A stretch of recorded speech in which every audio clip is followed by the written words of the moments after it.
사무엘상 1장에 보시면 이제 다윗이 나오는데요.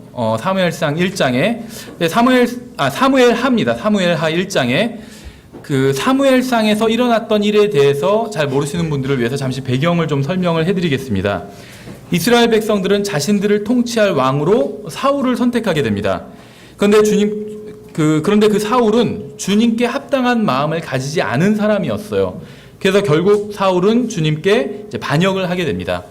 그래서 하나님께서는 사울을 대신해서 이스라엘을 다스릴 왕으로 한 사람을 선택하십니다. 그 사람이 바로 하나님의 마음을 따라가는 사람인 다윗인 것이죠. 우리 성경의 표현에서는 하나님의 마음에 합한 자 이런 식으로 번역을 했는데 영어 성경 자체를 보면 하나님의 마음을 따라가는 사람, The man after God's own heart 이렇게 되어 있어요. 하나님의 마음을 따라가는 사람. 하나님께서는 사울을 대신할 사람으로 다윗을 선택하셨다는 것을 여러 가지 증거를 통해서 이스라엘 백성들에게 보여주십니다. 사울이 아닌 다윗을 통해서 이스라엘을 구원하신 적이 여러 번 계시죠, 하나님께서. 그래서 사울은 다윗을 향해 쓴뿌리를 가지게 되었고 결국 이제 다윗을 증오하게 되었어요. 급기야 몇 년 후에는 이제 다윗을 죽이려고 계속 사울이 시도하는 것이 나오죠, 성경에. 다윗은 사울을 피해서 가족으로부터 떠나 오랫동안 굴이나 사막에서 피해 있어야만 했습니다. 이렇게 피해 있는 동안 또 많은 시편을 지었죠, 다윗이. 다윗은 사울을 죽일 수 있는 기회를 여러 번 만들었지만 죽이지는 않았어요. 왜냐하면 그것은 하나님의 뜻을 거스르는 것이라고 생각했기 때문에. 사무엘상을 읽어보시면 사울이 마음 깊이 다윗을 미워했다는 것을 알 수 있습니다. 증오했어요. 사울은 다윗을 미워하면서 점점 더 비참해져 갔습니다. 대부분의 사람들에게 원수가 있어요. 다윗의 원수는 사울이었습니다. 대부분의 사람들한테 원수가 있는데 불행하게도 그리스도인에게도 원수가 있어요. 뭐 마귀, 세상 이런 것뿐만이 아니라 원수가 되어서는 안 될 사람들과 원수 관계에 있는 경우들이 있다는 것이죠. 바로 우리 형제 자매들, 특히 한 교회 내에서 서로 미워하고 싫어하고를 넘어서서 증오하기까지 하는 그런 관계가 있어요. 어느 교회나 다 있습니다. 사람들은 잘못을 할 때가 있습니다. 저도 마찬가지예요. 그런데 한번 생각해 보세요. 만일 여러분 주위에 있는 사람 중에 몇 년에 걸쳐서 여러분의 인생을 완전히 파멸시키려고 노력하는 사람이 있다면 어떻겠습니까? 마치 사울처럼, 다윗의 인생에 사울이 있었던 것처럼. 사울은 수년에 걸쳐서 다윗의 인생을 파멸시키려고 했어요. 아예 생명을 빼앗아 가려고 했죠. 사울의 마음은 다윗이 자신의 왕국을 빼앗아 갈 것이라는 생각으로 가득 차 있었습니다. 그래서 수년에 걸쳐 계속 다윗을 추격하고 죽이려고 했습니다. 결국 사울은 전쟁에서 죽음을 맞이하게 됩니다. 우리는 사울이 전사했다는 소식을 들은 다윗의 반응을 주목해 볼 필요가 있습니다. 그래서 오늘은 주로 이 다윗의 반응에 대해서 살펴보도록 하겠습니다. 다윗은 여기서 매우 놀라운 반응을 보여주고 있어요. 사무엘하 1장에 보시면 첫 번째 성경 구절에 이에 다윗이 자기 옷을 잡아 찢음에 그와 함께 있던 모든 사람도 그리하고 사울과 그의 아들 요나단과 주의 백성과 이스라엘의 집이 칼에 쓰러졌음으로 인하여 그들이 저녁 때까지 그들을 위해 애곡하고 슬피 울며 금식하니라. 우리는 여기서 이 사건 전체를 다 다루지는 않을 겁니다. 따라서 이제 좀 건너뛰고 17절에 보시면 이용해 놨죠, 제가. 다윗이 이 애가로 사울과 그의 아들 요나단을 위해 애곡하고 23절에 사울과 요나단이 살아있을 때 사랑스럽고 아름다운 자들이더니 그들이 죽을 때에도 나뉘지 아니하였도다. 그들이 독수리보다 빠르고 사자보다 강하였도다. 너희 이스라엘의 딸들아 사울을 위하여 울지어다. 그가 주홍색 옷으로 다른 즐거움으로 너희에게 옷 입혔고 금노리개를 너희 옷에 달아주었도다. 27절에 어찌 강력한 자들이 쓰러졌으며 전쟁 무기가 멸망하였는가. 이것은 자신의 원수의 죽음에 대한 다윗의 굉장히 놀라운 반응입니다. 여러분이 구원받고 나서 시간이 지날수록 주님과 더 오랜 시간 동행할수록 하나님께서는 여러분이 생각했던 것보다 훨씬 더 크신 분이라는 사실을 아마 깨닫게 될 겁니다. 우리의 머리로 이해하기에는 한량없이 크신 분이라는 사실을 알게 될 거예요. 구원받은 지 아무리 오래되었다 할지라도 하나님을 완전히 파악한 사람은 없습니다. 오히려 자신이 하나님 앞에서 완전히 벌거벗은 것처럼 서 있다는 사실을 깨달아 갈 뿐이에요. 영원하신 하나님에 대한 모든 것을 완전히 깨달아 알게 된다는 것은 불가능한 일입니다. 성경을 보면 다윗은 하나님의 마음을 따라가는 사람이었어요. 오늘 본문을 보면 다윗이 정말 그런 사람이었다는 것을 알 수가 있습니다. 그러니까 다윗의 마음이 하나님의 마음과 일치했다는 거예요. 다윗은 하나님의 마음을 따라가는 사람이었어요. 그렇다면 하나님의 마음이란 과연 어떤 마음인지 먼저 살펴보도록 하겠습니다. 하나님께서는 심판을 집행하시는 분이에요. 그렇죠. 온 세상의 심판자이십니다. 하나님께서 심판을 집행하시는 이유는 그렇게 하셔야만 하기 때문에 심판을 집행하시는 거예요. 원해서 심판을 집행하시는 것은 아니라는 겁니다. 이것이 바로 하나님에 대한 놀라운 점이에요. 이 세상에서 전혀 쓸모가 없고 오히려 악만 끼치는 최악의 죄인이 있다고 한번 가정해 볼까요? 진짜 실제로 있죠. 악만 끼치고 다른 사람들에게 피해만 주고 그런 최악의 죄인이 있다면 하나님께서는 그러한 자도 용서해 주기를 원하십니다. 하나님께서는 그러한 자도 멸망하는 것을 원하지 않으세요. 구원받았건 구원받지 않았건 상관없이 육체 안에 있는 사람들은 하나님의 이러한 마음을 이해하지 못합니다. 우리는 우리에게 악을 행한 사람이 망하는 것을 보면 마음속으로 기뻐해요. 이것은 매우 인간적인 반응입니다. 하지만 하나님의 반응은 전혀 달랐어요. 사무엘하 1장에서 보여준 사울의 죽음에 대한 다윗의 반응은 하나님의 마음을 굉장히 잘 보여주는 겁니다. 다윗의 마음은 하나님을 따라갔을 뿐이에요. 사울의 죽음을 보고 먼저 슬퍼하신 분도 하나님이었다는 거예요. 그래서 다윗도 슬퍼했다는 겁니다. 하나님의 마음을 따라가기 때문에 다윗의 마음은. 인간의 몸으로 오신 하나님께서는 자신을 배반하여 원수들의 손에 팔아 넘기려는 가롯 유다를 보고 친구라고 부르셨어요. 친구라고. 만약 제가 그 자리에서 예수님처럼 배반을 당했다면 저는 유다를 보고 친구라고 부르지는 않았을 겁니다. 유다가 그 가증스러운 입맞춤을 한 후에 그의 눈을 보면서 예수님께서는 유다를 보고 친구라고, 친구야 네가 왜 여기 왔냐 이렇게 말씀하셨죠. 친구라고 말씀하셨어요. 누가 이렇게 할 수 있을까요? 하나님께서는 온전한 마음으로 유다를 친구라고 부르신 거예요. 비꼬는 마음으로 그렇게 부르신 것이 아니라. 이것이 바로 하나님의 놀라운 점이라는 것입니다. 저는 하나님을 대적해서 죄를 지었습니다. 이것은 분명한 사실이에요. 하지만 그렇다고 해서 하나님께서 저의 수준으로 낮아지셔서 저처럼 똑같이 대응해 주신 것은 아니라는 거예요.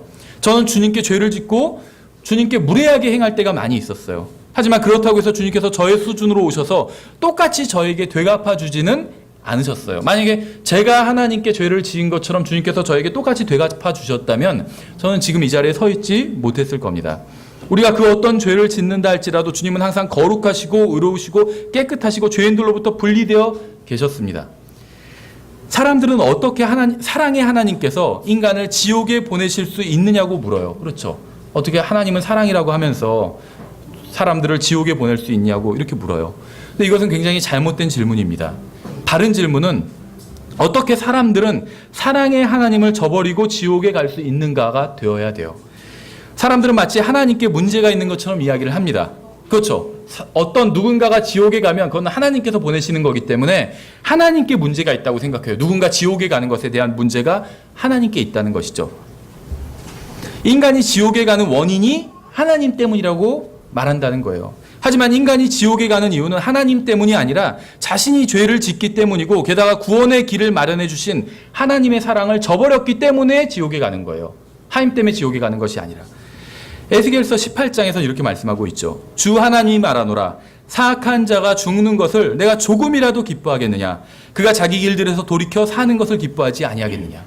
사악한 자들을 향해서 가진 하나님의 마음이 잘 드러나 있어요. 사람들은 사랑의 하나님께서 어떻게 인간을 지옥에 보내실 수 있느냐고 합니다. 어떻게 그런 끔찍한 일이 일어날 수 있게 하시냐고 해요. 어쩜 그렇게 하실 수 있느냐고 물어요. 그런데 하나님께서 하시는 질문을 보세요. 하나님께서는 사악한 자가 죽는 것을 기뻐하지 않으신다고 사람들에게 말씀하고 있어요. 하나님께서는 사악한 자의 죽음을 기뻐하시지는 않지만 심판을 집행할 수밖에 없어서 심판을 집행하시는 겁니다. 기뻐하시면서 심판을 집행하시는 것이 아니라 어쩔 수 없이 심판을 집행하지 않으면 안 되기 때문에 심판을 집행하시는 거예요. 하나님께서는 죄를 처벌하실 수밖에 없으십니다. 하나님께서는 죄인에게 벌을 주실 수밖에 없으세요. 하지만 그것이 하나님을 기쁘시게 하는 그러한 일은 아니라는 겁니다. 회개하지 않고 죽는 죄인이 죽을 때 하나님께서 기뻐하신 적이 단 한 번도 없다는 거예요. 하나님께서 원하시는 것은 그런 것이 아니기 때문이에요. 하나님께서는 마귀와 그의 천사들을 위해 지옥을 만드셨지 사람을 위해서 지옥을 만들지 않으셨습니다. 만약 여러분이 하나님이 아닌 마귀를 선택해서 지옥에 가게 된다면 그것은 하나님을 전혀 기쁘시게 하는 일이 아닐 겁니다. 여러분 중에 구원받지 않은 분이 있을 수도 있어요. 하지만 하나님께서는 여러분 중 누구도 지옥에 가는 것을 원하지 않으십니다. 누군가 하나님의 말씀이 아닌 마귀의 거짓말에 속아 복음을 받아들이지 않고 지옥으로 가게 된다면 그것은 하나님의 뜻과 완전히 반대되는 일이 일어난 거예요. 하나님께서는 히틀러나 무솔린이나 스탈린이나 빈 라덴이나 김일성을 보실 때 어떤 마음으로 보셨을까요? 분명한 점은 이 사람들이 죽을 때 하나님께서는 하늘에서 잔치를 열지 않으셨다는 거예요. 하나님께서는 전혀 기뻐하지 않으셨습니다. 미치광이 살인마 독재자가 죽었을 때 수많은 사람들을 죽인 극도로 사악한 전범들이 마지막 숨을 몰아쉴 때, 그리고 마침내 지옥으로 떨어져 버릴 때 하나님께서는 전혀 기뻐하지 않으셨다는 거예요. 만일 여러분이 성경을 믿는다면 여러분은 그리스도께서 모든 사람을 위해 죽으셨다는 사실을 믿을 겁니다. 그리스도께서 정말 모든 사람을 위해 죽으셨다면 하나님께서 어느 누구도 지옥에 가는 것을 원하지 않으셨을 거예요. 예수 그리스도께서 온 세상의 죄를 대속하기 위해 죽으셨다면 이 세상에 속한 그 누구도 지옥으로 가게 되는 것을 원하지 않으셨을 겁니다. 이것이 바로 하나님의 마음이에요.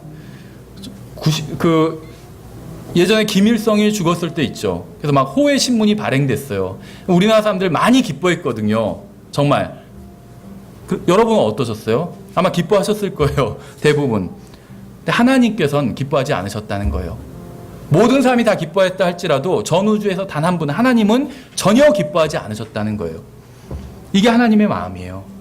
우리는 언제쯤 이런 마음을 가질 수 있을까요? 얼마나 더 영적으로 자라나야 원수를 향해서 저런 마음을 가질 수 있을까요? 의로운 사람을 향해 저런 마음을 갖는 것은 어렵지 않아요. 나에게 피해를 주지 않은 사람을 향해서도 이런 마음을 갖는 것은 어렵지 않습니다. 하지만 나의 마음을 상하게 하는 원수를 향해서 이런 마음을 갖는 것은 쉬운 일이 아닙니다. 여러분 중에는 아직 예수 그리스도를 개인적인 구원자로 받아들이지 않은 분도 있을 겁니다. 어느 교회나 다 있어요. 예수님을 믿고 영원한 생명을 얻지 못한 분도 있을 겁니다. 만일 그런 분이 있다면 하나님께서 여러분에게 무엇이라고, 그런 분에게 무엇이라고 말씀하셨는지 잘 아셨으면 좋겠어요. 성경은 에스겔서 33장에서 이렇게 말씀하고 있어요. 그들에게 이르기를 주 하나님이 말하노라. 내가 살아있음을 두고 맹세하노니 사악한 자가 죽는 것을 내가 기뻐하지 아니하며 오히려 그 사악한 자가 자기 길에서 돌이켜 사는 것을 기뻐하노라. 오 이스라엘의 집아, 너희는 돌이키라. 너희는 너희의 악한 길들에서 돌이키라. 너희가 어찌하여 죽고자 하느냐 하라. 여러분은 칼빈주의라는 말을 들어보셨을 겁니다. 많은 사람들이 이것을 믿고 있어요. 장로교회 다니는 사람들이. 하지만 잠시 좀 생각해 볼 필요가 있습니다. 계시록 4장 11절을 보면 모든 것들이 주님을 기쁘시게 하려고 존재하고 또 창조되었다고 말씀하고 있어요. 만일 성경이 말씀하시는 대로 모든 것이 주님의 기쁨을 위해 창조되었다면 어느 누구도 지옥에 가기로 정해진 사람은 없는 것이 분명합니다. 이 구절 하나로 칼빈주의는 더 이상 설 곳이 없는 거예요. 누군가 지옥에 가기로 정해졌기 때문에 지옥에 가는 게 아니라는 겁니다. 어느 누구도 구원받을 기회조차 없었기 때문에 지옥에 가는 게 아니라는 거예요. 사람들은 죄로 인해 죽게 되고 자신들이 지은 죄 때문에 지옥에 가게 됩니다. 사람들이 지옥에 가는 것은 하나님의 뜻을 거역하고 하나님의 사랑을 거부하고 지옥으로 가는 거예요. 하나님께서는 모든 사람들에게 회개하라고 말씀하셨어요. 여러분에게도 회개하라고 말씀하셨습니다. 만약 여러분이 회개하지 않는다면 하나님께서는 자신이 해야만 하는 일을 하실 겁니다. 만약 여러분이 죄에서 돌이키지 않는다면 하나님께서는 온 세상의 심판자로서 반드시 해야만 할 일을 하실 거예요. 만약 여러분이 주님을 찾지 않고 주님의 놀라운 은혜를 받아들이지 않는다면 그분은 정의를 집행하시는 분으로서 여러분을 지옥으로 던져버릴 수밖에 없다는 거예요. 사람들은 하나님께서 누군가를 심판하시면 잔인한 하나님이라고 하면서 이 세상 판사가 만약에 죄인을 그냥 풀어준다면 은혜로운 판사라고 하지는 않겠죠. 무능한 판사라고 할 겁니다. 그렇죠. 하나님께서는 누군가를 지옥으로 보내시는 것을 원하지 않으십니다. 누군가를 지옥으로 보낼 때 즐거워하지도 않으세요. 누군가를 지옥으로 보내는 일에서 기쁨을 찾지도 않으십니다. 누군가가 망하고 멸망하는 것을 보고 전혀 기뻐하지 않으신다는 거예요. 이게 바로 하나님의 마음입니다. 하나님께서는 죄를 미워하십니다. 하나님께서는 죄인들에게 미리 경고를 하셨어요. 회개하라고 하셨습니다. 우리는 반드시 하나님의 경고를 받아들이고 회개를 해야 합니다. 하나님께서 모든 사람들에게 이런 경고를 하시고 회개를 촉구하시고 회개의 기회를 주신 이유는 모든 사람들이 다 구원받기를 원하시기 때문입니다. 아무리 사악한 자라도 자신의 죄 가운데 죽어 지옥에 가는 이것은 하나님의 뜻이 아니에요. 아무리 사악한 자가 죽는다 해도 하나님께서는 전혀 기뻐하시지 않으십니다. 그렇다면 우리는 어떤 마음을 가져야 될까요? 사악한 자가 죽는 것을 보고 기뻐해야 될까요? 우리의 원수가 망하는 것을 보고 즐거워해야 될까요? 만약 사악한 자가 죽는 것을 보고 기뻐하는 마음을 그대로 가지고 하늘나라에 간다면 사악한 자가 죽을 때마다 하늘나라에서 혼자 기뻐하고 있을 거예요. 하나님의 마음은 그렇지 않기 때문에. 어떤 사람은 누군가 사악한 자에 대해 이야기하면서 그가 지옥으로 갔으면 좋겠다고 합니다. 그렇죠. 김일성, 김정은 지옥에 갔으면 좋겠다고 하고. 그 사람은 그렇게 바랄지 모르지만 하나님은 전혀 그렇게 바라지 않으세요. 만일 사악한 사람이나 여러분의 원수에 대해서 하나님께서 생각하시는 것과 다른 생각을 가지고 있다면 여러분은 아직 갈 길이 먼 거예요. 예수 그리스도께서는 사악한 자들이 죽어 지옥에 갈 때 그것을 비웃기 위해 십자가에 못 박혀 죽으신 게 아닙니다. 자신의 원수들에게 복수하고자 하는 마음을 가지고 도끼를 잔뜩 뿜은 채 십자가에서 달려 죽으신 것도 아니에요. 마태복음 23장에 보시면 이제 좀 성경에서 난해한 부분 중 하나입니다. 예수님께서는 여기서 바리새인들과 사두개인들을 꾸짖고 계십니다. 예수님께서는 이 사람들을 위선자들, 눈먼 안내자들, 어리석고 눈먼 자들, 회칠한 돌무덤, 뱀들, 그리고 독사들이라고 부르세요. 이것은 굉장히 좀 거친 말이죠. 어떤 사람들은 자신들도 예수님을 따르는 사람이기 때문에 다른 사람들을 이렇게 불러도 된다고 주장해요. 그래서 막 다른 그리스도인들을 이런 식으로 욕하고, 특히 자기 교회 다니다가 떠나면 막 이렇게 욕해요. 뱀들, 독사들, 마귀의 자식들이라고. 하지만 예수님을 따르려면 자기가 원하는 특정한 부분만 따르면 안 됩니다. 일관성 있게 그분의 모든 것을 따라야 돼요. 우리는 예수님을 따라야 됩니다. 그분께서 말씀하신 것처럼 말하는 것도 중요하지만 보다 중요한 것은 그분께서 품었던 마음을 품는 거예요. 말보다 마음을 따르는 게 더 중요합니다. 마태복음 23장에서 주님께서는 어떤 마음을 가지고 말씀을 하셨을까요? 33절에 뱀들아 독사들의 세대야 어찌 너희가 지옥의 정죄를 피하겠느냐 이렇게 말씀하셨죠. 근데 이어지는 말씀을 주목할 필요가 있어요. 그러므로 보라 내가 너희에게 대언자들과 지혜자들과 서기관들을 보내리니 왜 하나님께서 뱀들과 독사들과 같은 사악한 자들에게 대언자들과 지혜자들과 서기관들을 보내셨을까요? 그들이 하나님의 말씀으로 변화되기를 원하셨기 때문이에요. 주님께서는 그들이 얼마나 사악한 자들인지 잘 아셨지만 아직도 그들이 변화되기를 원하시고 그들을 염려하시기 때문에 이런 말씀의 사역자들을 보내신 겁니다. 그러므로 보라 내가 너희에게 대언자들과 지혜자들과 서기관들을 보내리니 너희가 그들 중에 더러는 죽이거나 십자가에 못 박으며 그들 중에 더러는 너희 회당들에서 채찍질하고 이 도시에서 저 도시로 다니며 그들을 핍박하리라. 왜 주님께서는 사악한 자들을 위해서 의로운 자들을 희생하게 하셨을까요? 사악한 자들이 구원받지 못한 채 죽는 것을 원하지 않으셨기 때문이에요. 사악한 자들이 죽어서 지옥에 가는 것을 기뻐하지 않으셨기 때문입니다. 그들이 비록 독사들의 세대라 할지라도 자신들의 죄 가운데 죽는 것을 원하지 않으셨기 때문이에요. 구원받은 사람들은 이러한 하나님의 마음을 가지고 있어야 합니다. 특히 복음을 전할 땐 더 그래요. 하나님의 마음을 가지지 않은 채 하나님의 말씀을 전하는 것은 아무런 의미가 없어요. 이걸 고린도전서에서는 울리는 꽹과리와 같다고 얘기하고 있죠. 하나님께서는 동성연애를 미워하시고 술 취하고 방탕한 것을 미워하시고 간음과 음행을 미워하시고 온갖 종류의 가증한 일들을 미워하십니다. 하지만 그러한 짓을 하는 자들이 자신들의 죄 가운데 죽어 지옥에 가는 것을 기뻐하지는 않으세요. 하나님께서는 그들을 구원하기 원하세요. 우리도 사악한 죄인이었을 때 구원받은 것처럼 아직 구원받지 못한 사악한 죄인들도 구원받게 되기를 간절히 원하신다는 거예요. 계속해서 다음 절을 보시면 이렇게 되어 있어요. 그러므로 의로운 아벨의 피로부터 성전과 제단 사이에서 너희가 죽인 바가랴의 아들 사가랴의 피까지 땅 위에서 흘린 모든 의로운 피가 너희에게 돌아가리라. 진실로 내가 너희에게 이르노니 이 모든 것이 이 세대에게 돌아가리라. 오 예루살렘아 예루살렘아 대언자들을 죽이고 내게 보낸 자들을 돌로 치는 자여 암탉이 자기 병아리들을 자기 날개 아래 모음같이 내가 얼마나 자주 내 자녀들을 함께 모으려 하였더냐. 그러나 너희가 원치 아니하였도다. 예수님께서는 1절부터 33절까지는 성경에 나온 가장 강력한 표현을 사용해서 사악한 자들을 꾸짖으셨습니다. 그리고 나서 34절부터 37절까지는 아직도 그들이 구원받게 되기를 원하신다고 말씀하고 계신 거예요. 사악한 자들을 꾸짖기는 하셨지만 아직도 그들을 마치 암탉이 자기 새끼들을 모으는 것 같이 품 안에 안으려고 하셨다는 거예요. 예수님께서는 단순히 화를 내시면서 사악한 자들을 꾸짖으신 게 아닙니다.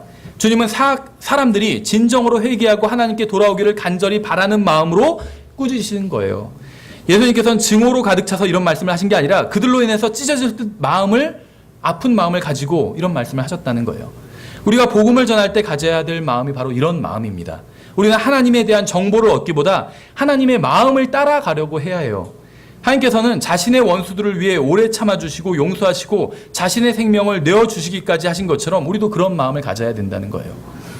누군가 복음을 조롱하고 비웃으면서 거절하면 하나님께서는 그 사람을 위해서 다른 복음 전도자를 보내주십니다. 또 다른 사역자를 보내시고 또 다른 전도지를 보내주세요. 그를 위해 또 다른 교회를 세우시고 또 다른 선교회를 조직하십니다. 복음을 거절한 그 사악한 자를 위해서 다시 한번 복음을 들을 수 있는 기회를 허락해 주시는 거예요. 하나님께서 왜 이렇게 하시는지 아세요? 그가 구원받기를 원하고 계시기 때문이에요. 하나님께서는 그가 살아있는 동안 계속해서 기회를 제공해 주고 계십니다. 왜냐하면 죄인들과 극도로 사악한 자들과 자신의 원수들에게 하나님께서는 매우 은혜로우시기 때문이에요. 그리고 우리에게 필요한 마음도 바로 우리의 원수들에 대해서 하나님께서 가지셨던 이런 동일한 마음을 갖는 것이 우리에게 필요한 일이라는 것입니다. 아무리 열심히 복음을 전해도 구원받는 사람이 별로 없다고 불평하는 사람도 있어요. 복음을 열심히 전해도 아무런 열매가 없는데 복음을 전하든 말든 누가 신경이나 쓰냐고 하는 사람이 있습니다. 근데 하나님께서 신경 쓰고 계세요.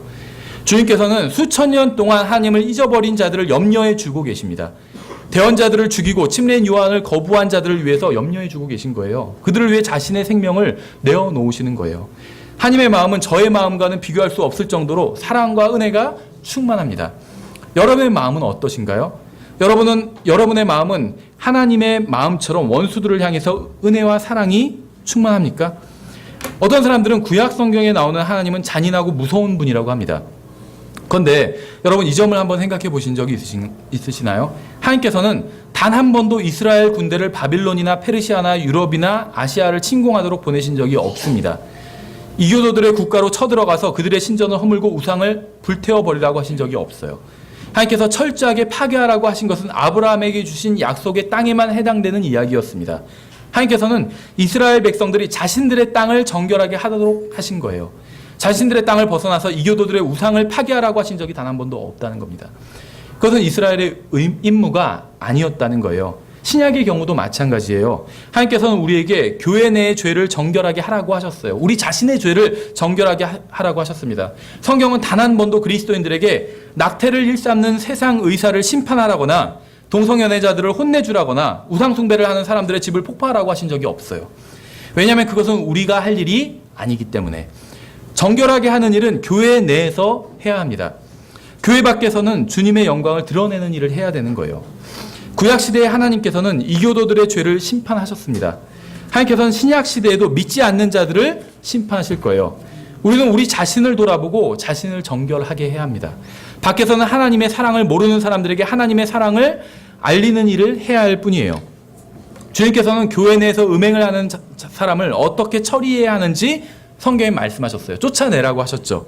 하지만 이 세상에서 음행을 하는 자들을 어떻게 처리해야 하는지는 말씀하지 않으셨어요. 우리는 세상에 대해서는 그들을 정죄하고 심판하는 일을 하는 것이 아니라 복음으로 하나님의 은혜로 예수 그리스도의 사랑으로 초청하는 일을 해야 합니다.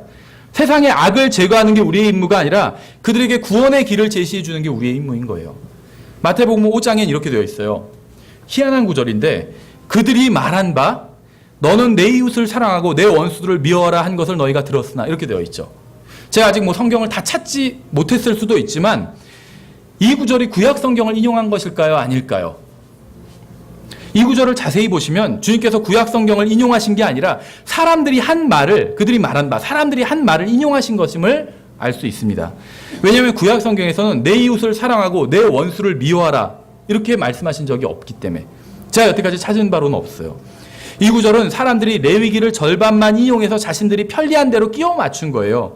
레위기는 이렇게 되어 있지 않아요. 레위기 19장 18절은 이렇게 되어 있어요. 너는 원수를 갚지 말고 내 백성의 자손들에게 불평하지 말며 내 이웃을 내 자신과 같이 사랑하라. 나는 주니라. 다르죠? 마태복음과. 마태복음에서 이 말씀은 사람들이 그렇게 하고 있는 말이에요. 다시 마태복음 5장으로 돌아와서 계속해서 다음 절을 보겠습니다.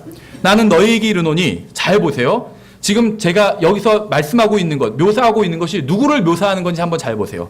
너는 원수들을 사랑하며 너희를 저주하는 자들을 축복하고 너희를 미워하는 자들에게 선을 행하며 악의를 품고 너희를 다루며 너희를 핍박하는 자들을 위해 기도하라. 그리하면 너희가 하늘에 계신 너희 아버지의 아이들이 되리니 그분께서는 자신의 해를 악한 자와 선한 자 위에 떠오르게 하시며 비를 의로운 자와 불의한 자 위에 내려주시느니라. 너희가 너희를 사랑하는 자들을 사랑하면 무슨 보상을 받겠느냐? 세리들도 바로 그 일을 하지 아니하느냐? 또 너희가 너희 형제에게만 무난하면 다른 사람들보다 더 많이 하는 것이 무엇이냐?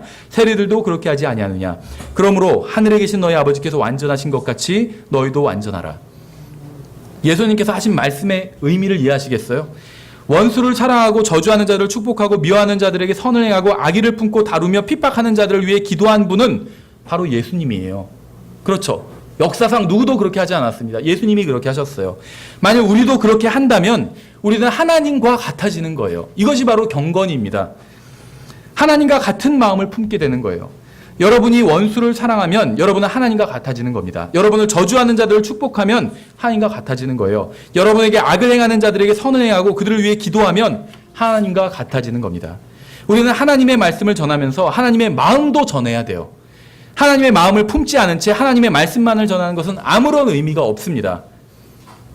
하지만 우리는 하나님의 마음을 품지 않은 채 하나님께서 시키신 일을 하고 하나님의 일을 한다고 생각하는 경우가 많이 있어요. 교회에서 하나님께서 사랑하셔서 죽어주신 그 형제자매는 미워하면서 내가 교회에서 주님을 위해서 봉사하고 있다고 생각을 합니다. 그래서 우리는 잘 행하다가 지치는 거예요.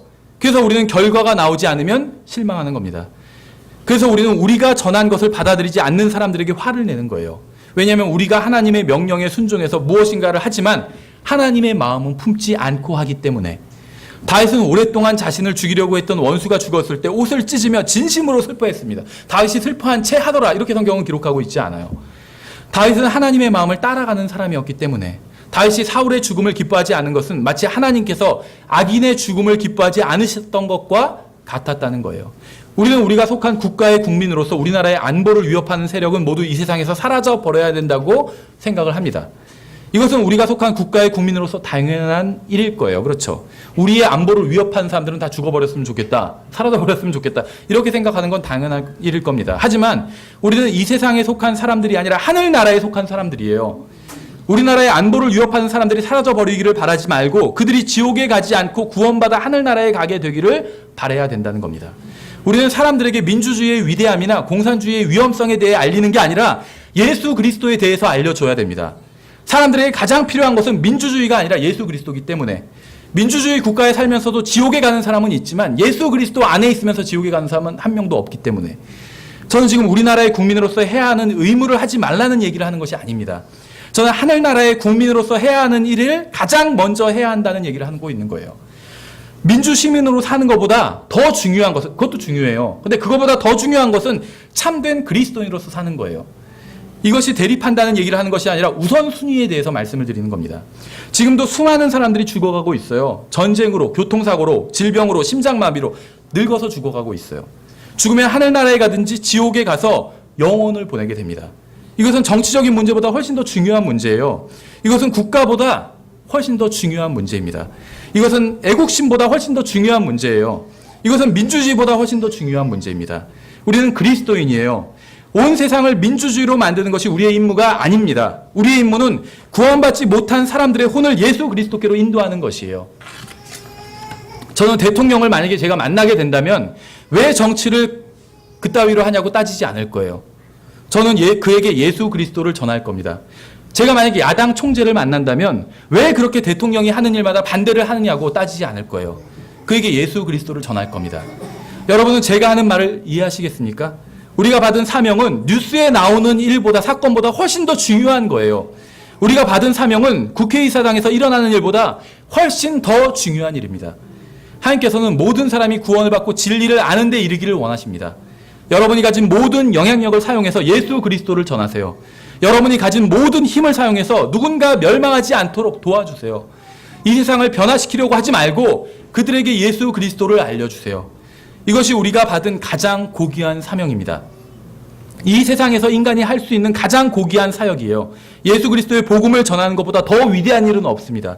이 세상에서의 일들도 필요한 일이긴 하지만 중요한 일은 아니라는 거예요. 에베소서 4장에 보시면 이렇게 되어 있어요. 30절에 하나님의 거룩한 영을 슬프게 하지 말라. 그분으로 말미암아 너희가 구속의 날까지 봉인되었느니라. 우리는 앞에서 아버지 하나님의 마음과 아들 하나님의 마음을 살펴봤어요. 그렇죠. 아버지 하나님도 사악한 자가 멸망하는 것을 원하지 않으세요. 아들 하나님도 사악한 자들이 멸망하는 것을 원하지 않으십니다. 여기서는 성령 하나님의 마음이 나와요. 다음 절을 보시면 너희는 모든 쓴 것과 진노와 분노와 소리 지르는 것과 비방하는 것을 모든 악의와 함께 버리고 서로 친절히 대하며 상냥한 마음을 품고 서로 용서하기를 하나님께서 그리스도로 인하여 너희를 용서하신 것 같이 하라. 그렇죠. 여기서 말하는 악의가 무엇인 줄 아세요? 악의. 다른 사람이 고통당하는 것을 원하는 마음이에요. 자기의 원수가 고통당하는 것을 원하는 마음. 하나님께서는 바로 그 악의가 성령님을 슬프게 한다고 말씀하시는 겁니다. 다른 사람이 고통당하기를 여러분이 원할 때 성령님은 슬퍼하신다는 거예요. 왜냐하면 성령님께서 누군가 고통당하는 것을 원하지 않으시기 때문에. 이건 정말 놀라운 말씀입니다. 성령님께서 왜 이 세상에 계시는지 아세요? 지금 성령님께서는 이 세상에 계세요. 그렇죠. 하나님 아버지께서는 하늘에 계시고 아들 하나님께서는 아버지 우편에 앉아 계시는데 성령님께서는 이 세상에 계십니다. 왜 이 세상에 계시는지 아세요? 왜 사람들의 죄를 지적해주고 마음에 찔림을 주시는지 아세요? 회개하게 하기 위해서예요. 사람들이 예수 그리스도께 나아오게 하기 위해서 의에 대해서 선포하시는 겁니다. 왜 다가올 심판에 대해서 성령님께서 경고하고 계시는지 아세요? 그것을 피하게 하기 위해서예요. 성령님께서는 누구도 지옥에 가는 것을 원하지 않으십니다. 주님께서 우리를 도와주셔서 우리가 그 거룩한 영으로 충만하게 되기를 원합니다. 다른 형제나 자매가 여러분에게 죄를 짓거나 잘못을 행하면 여러분 안에 있는 아담의 본성은 그 사람이 고통을 당했으면 좋겠다는 끔찍한, 성령님 측면에서 보면 끔찍한 생각을 여러분에 줄 거예요. 여러분의 원수가 고통당한 것을 보면 여러분은 즐거워할지 몰라도 성령님, 하나님 측면에서 보면 그건 끔찍한 생각입니다. 만일 여러분이 깨어있지 않는다면 여러분은 아담의 본성이 주는 생각을 받아들일 거예요. 정말 좋은 생각인 것 같아. 그렇게 되었으면 좋겠다. 저 사람 좀 안 됐으면 좋겠다. 그래, 하나님께서 그렇게 심판하실 거야. 그래서 누가 교회에서도 어려움을 당하면 기도해 주는 분들도 있죠. 고소해야 하는 사람들도 있어요. 원수들. 하지만 여러분이 잘못을 행하면 이런 생각이 들 겁니다. 자기가 잘못을 행했을 땐 하나님께서는 은혜로우신 하나님이야. 오래 참으시는 분이야. 죄를 용서해 주시는 분이야. 그리스도인이라면 다른 형제들이 나를 용서해 줘야 돼. 자신이 더러운 죄를 지었을 때는 다른 그리스도인들은 하나님의 마음으로 자신을 대해 주어야 한다고 생각을 합니다. 하지만 다른 형제가 죄를 지었을 때는 하나님은 심판하시는 분이라고 생각하고 그 형제를 정죄해요.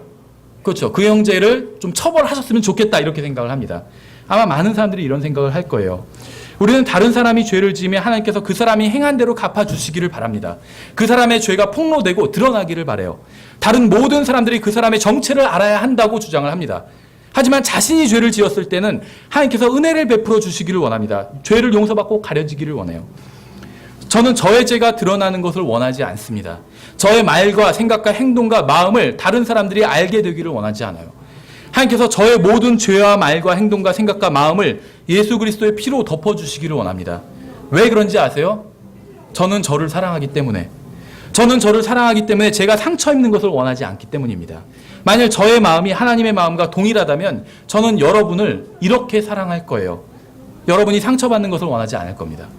잠언 24장에선 이렇게 되어 있어요. 17절에 내 원수가 넘어질 때 기뻐하지 말며 그가 걸려 넘어질 때 마음으로 즐거워하지 말지니 주께서 그것을 보시고 기뻐하지 아니하사 자신의 진노를 그에게서 옮기실까 염려하노라.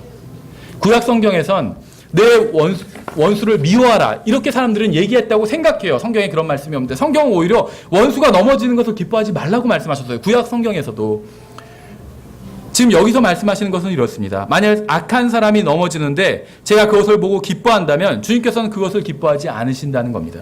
왜냐하면 그것은 하나님의 마음이 아니기 때문에. 하나님께서는 악한 자가 넘어지는 것을 기뻐하지 않으세요.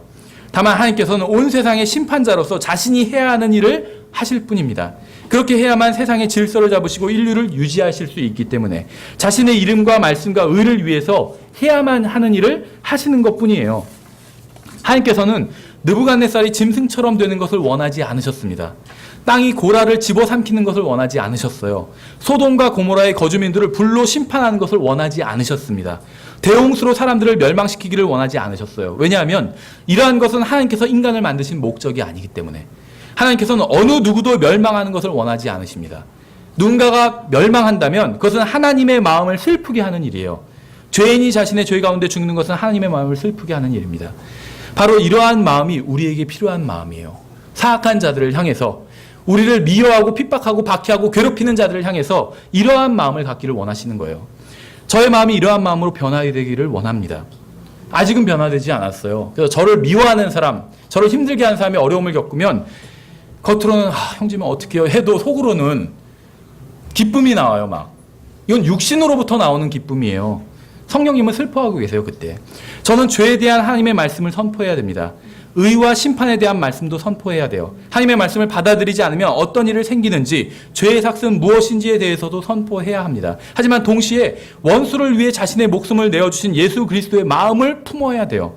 하나님께서 죄인들을 향해 가지고 계신 마음을 가지고 있어야 됩니다. 다시 사무엘하 1장으로 돌아가서 보면 다윗의 원수인 사울은 끔찍하게 죽었습니다. 20절을 보시면 프린트물에 있어요. 그것을 가드에서 고하지 말며 아스글론 거리에서 알리지 말지어다. 블레셋 사람들의 딸들이 기뻐하거나 할례 받지 않은 자들의 딸들이 개가를 물을까 염려하노라. 다윗은 자신이 사울의 죽음에 기뻐하면 하나님의 원수들이 하는 것과 똑같이 행하는 것이라고 고백했습니다. 그렇죠. 다윗은 하나님의 원수들과 같이 되기를 원하지 않았어요. 주님께서는 우리에게 높은 도덕적 기준을 주셨습니다. 저주하는 자들을 축복하고 핍박하는 자들을 위해서 기도하라고 말씀하셨어요. 하나님께서는 우리가 단순히 복음을 전하는 사람이 되기를 원하지 않으십니다. 단순히 진리를 선포하는 사람이 되기를 원하지 않으세요. 우리가 하나님의 사랑으로 하나님의 마음을 가지고 복음을 전하고 진리를 선포하기를 원하십니다. 단순히 진리를 선포하는 것이 아니라 하나님의 마음을 가지고 진리를 선포하는 사람이 되기를 원하세요. 하나님께서는 무한한 사랑을 가지고 계십니다. 로마서 5장 5절에서 이렇게 말씀하고 있어요. 소망이 우리를 부끄럽게 하지 아니함은 우리에게 주신 성령님에 의하여 하나님의 사랑이 우리 마음에 넓게 부어졌기 때문이니. 하나님께서 사랑을 우리 마음속에 넓게 부어주셨대요. 왜 넓게 부어주셨을까요?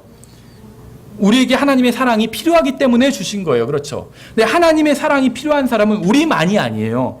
하나님께서 우리를 도와주셔서 우리가 하나님의 마음을 가지고 하나님의 사랑을 다른 사람들에게도 전해주는 사람들이 되기를 바랍니다. 우리의 친구만이 아니라 원수들에게도 하나님의 사랑을 전하는 사람이 되기를 바랍니다. 교회 내에서 나를 미워하고 싫어하고 괴롭히고 이런 사람이 있을 때 어떤 마음을 가져야 되는지에 대해서 저희가 살펴봤습니다. 다음 시간에 계속해서 그리스도인의 관계에 대해서 계속해서 살펴보도록 하겠습니다.